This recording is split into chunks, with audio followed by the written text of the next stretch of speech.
Wading through the surf, she waved to a couple who called out to her. They lived in the apartment building Alyssa was staying in. The night before, when she'd arrived, the young man had helped her carry her luggage up. A bit later, his girlfriend, Marissa, had walked with her to show her the market and shopping district. Alyssa had expected Gia Bennett, the daughter of one of her mother's friends, to have already arrived. Landra had kept the summer rental across from Alyssa for the other girl. She and Gia had known each other for ages. They weren't close, but Alyssa liked her. "Alyssa, be certain to come down to the water tonight." Roberto Santiago, her downstairs neighbor's brother, called out. "The wine is free, the music is hot, and we will dance." Oh, she didn't think so. She'd met Roberto the night before, and she hadn't been impressed by him in the least. She intended to be there for the music, though. Throwing him a smile, she gave a quick shake of her head before laughing at his pout. Turning her gaze back to the beach, she came to a stop before ever fully stepping from the surf. A wave caught her just behind her knees, nearly throwing her off balance. Not that she wasn't already off balance. At the wave's farthermost edge, they stood. Like twin gods, one dark-haired, one lighter. Shirtless, shoeless, dressed only in loose white pants, the cuffs rolled above their ankles, arms crossed over their chests. Tall, leanly muscled, natural muscle.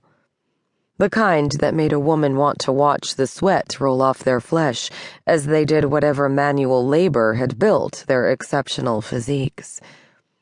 Then run hell for leather because they were guaranteed heartbreakers.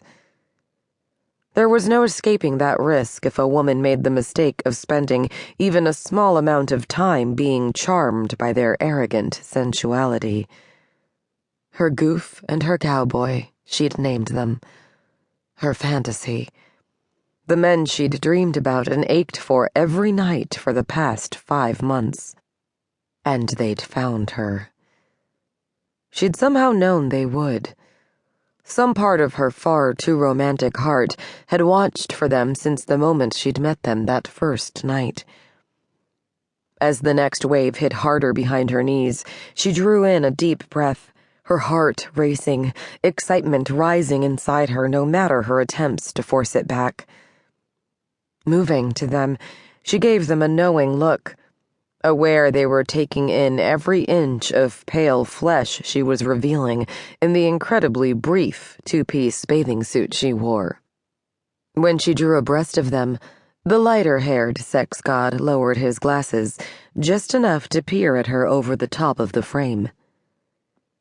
"Hello, little siren. We've missed you." Oh, she just bet they had.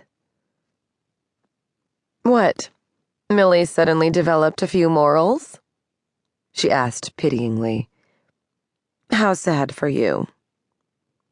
She almost laughed at the darker one's mock glare. "So, what brings you to Barcelona?" The sensual smile and sexual heat in Blondie's black eyes sent a heat wave crashing over her. "We heard a siren was spotted in this very location," he informed her, his expression failing yet serious as his eyes twinkled with a gleam of laughter. "We couldn't resist coming out to see this phenomenon ourselves."